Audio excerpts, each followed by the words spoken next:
Her, og tak fordi jeg måtte komme her og sige et par ord i disse tider. Jeg har gået og tænkt lidt over, hvad man egentlig skulle sige her. Jeg kommer direkte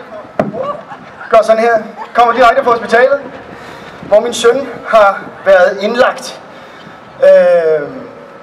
Ikke noget alvorligt, der er ikke noget der overhovedet. Men det første, jeg blev tilbudt, da jeg kommer ind ad døren der er en maske.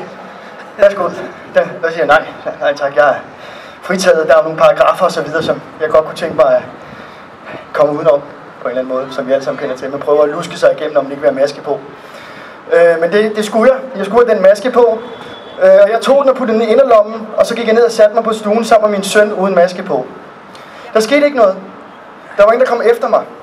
Det var først senere, da der kom skift i sygeplejerne, at der kom en anden sygeplejerske ind til mig og sagde, du skal tage maske på. Så siger jeg, hvorfor skal jeg det? Der er jo ikke nogen, der dør mere. Der er jo ikke nogen dit og dat. Alt det vi alle sammen gerne godt ved, som står her. Og hun siger til mig, jamen det skal du have, fordi det er for øverste ledelse. Aha, spændende. Og vi begynder så at tale om facts og konsekvenser ved at gå med masker og hvad der kan gøre ved det. Det viser sig, at den her søde sygeplejerske, for hun var skide sød, der var ikke noget ondt i hende overhovedet. Hun havde astma. Hun var nu tvunget til at gå med den der fucking maske. Undskyld mit ord. Hun var nu tvunget til at gå rundt med den der maske en hel dag på gange inde hos patienter på en børneafdeling. Hvad tror I det gør ved børn, når der kommer masker gående ind til dig konstant? At du ikke kan se smil, du ikke kan se noget som helst. Det er også det, der er lidt vildt i forhold til alt det, der sker nu, når vi kigger på, hvem medierne inviterer ind i studierne. Det er de samme mennesker, de samme værter, de samme meninger, de samme holdninger. Der er sket en strømligning. Vi har Lars Kaiser inden for Københavns Universitet, som en af de dygtigste læger i Danmark, der har sagt, at vi skal stoppe med at bruge mundbind. For mundbind ved vi ikke, om det virker i forhold til en virus. De forsøg, der er lavet, er jo ikke blevet udgivet til folket endnu. Nej, vi har Kim Warming, som er ledende overlæge på Aalborgs Universitetshospital, som har fortalt, at det ikke giver nogen mening, de tiltag, som regeringen påbyder os lige i øjeblikket. Det er en helt naturlig del af en virus i denne kaliber, som bliver spredt ud til mennesker. Det er helt naturligt, og vi skal opnå flokkommunitet. Se på Sverige for eksempel. Vi har også lige nu, der har vi, Peter Lund Madsen, også kaldt Hjernemassen, har lige været i radioen og fortalt, at masker ikke har nogen virkning. Det kender jeg godt, ikke? Ja.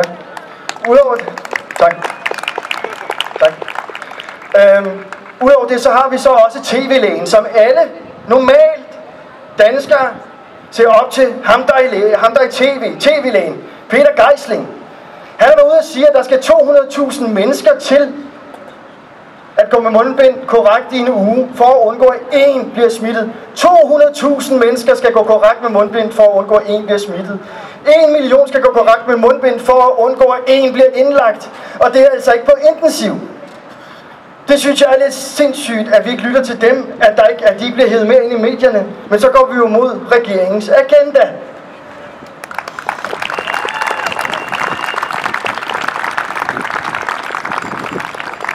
Og så taler vi alle sammen omkring det, at vi gerne vil tilbage til den normale hverdag igen. Men vil vi egentlig det? Den hverdag, vi havde før, hvis vi bare tænker over det, den der hed 8-16, hvor folk fik angst, depressioner, stress, det ene og det andet, at jeg skal komme efter jer. Og så sad jeg og tænkte over derhjemme, jamen er det egentlig det, vi vil? For hvis vi kigger på det fra oven, vi står op om morgenen, hvis vi er heldige, har vi en time sammen med familien, før vi skal afsted mod en daginstitution, hvor vi betaler fremmede mennesker for at passe vores børn. Så skal vi afsted mod et arbejde, hvor for de flestes vedkommende ikke har den store interesse, men vi skal gøre det, for den største afhængighed, mennesket har, det er penge. Det er den største, så derfor finder vi os i forskellige ting og forskellige tiltag. 54% af danskerne har sagt, at de hver dag føler, at de laver noget nytteløst. At de går på arbejde og laver noget, som egentlig ikke er relevant for dem, og som ikke giver dem noget personligt. Men når mennesker så sidder på det arbejde og skal hjem igen, så, hvor de har brugt 8-10 timer på det, så skal de ned i en daginstitution og hente et barn, som måske er lidt træt, er lidt brugt, skal hjem, og på vej hjem i bilen, der ringer mor eller far så og siger, at vi mangler bananer, og vi mangler havregryn. Så må man ind forbi supermarkedet for at købe bananer og havregryn. Og hvad sker der? Man slæber den stakkels unge, som sidder på bagsædet, ud af den bil, slæber dem igennem et supermarked, lige nu hvor folk er hysteriske med masker også, ikke? Kommer gående ned og står i kø i 20 minutter og venter der. Så skal vi hjem. Godt. Ud i bilen igen. Ind med dig. Så går vi ind i bilen, sætter os ned, kører hjem. Vi kommer inden for døren. Aftensmaden skal jo laves, så vi pacificerer lige vores unger med en iPad, mens den bliver lavet. Når det så er sket, så sætter vi os ned og spiser. Efter 2 timer, så skal de små i seng. Og sådan kører det så dag efter dag efter dag. Uden der er nogen, der siger noget. Og hvorfor gør folk ikke det?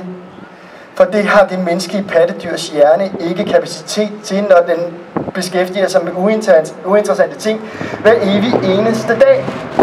Det er også derfor, jeg tror på en eller anden måde, der er kommet sådan en bevægelse nu, hvor folk lige pludselig er begyndt at tænke. Ikke bare følger med i ræset, men faktisk siger, hvad fanden er det, der sker, mand?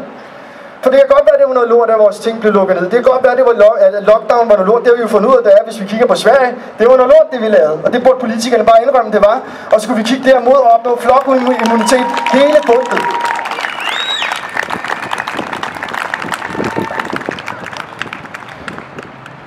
Hvad jeg vil sige ved det er, lad os prøve, i stedet for at vi bare skal tilbage til det gamle, lad os da se, om vi ikke kan skabe noget, der er bedre. Noget, hvor du ikke står op hver dag og siger, fuck, hvor jeg glæder mig til, det bliver fredag og mandag. Hver dag skal være en fed dag. Hver dag. Ikke en gang imellem. Så det jeg vil sige til jer, frihed, det er ikke kun, om du ikke har maske på. Det er, når du står op hver dag og er glad og synes, det er skide fedt. Og det var egentlig de ord, jeg havde. Jeg hedder Kasper Wagner, jeg kommer fra Coronas Vidner. Kan I have en god dag?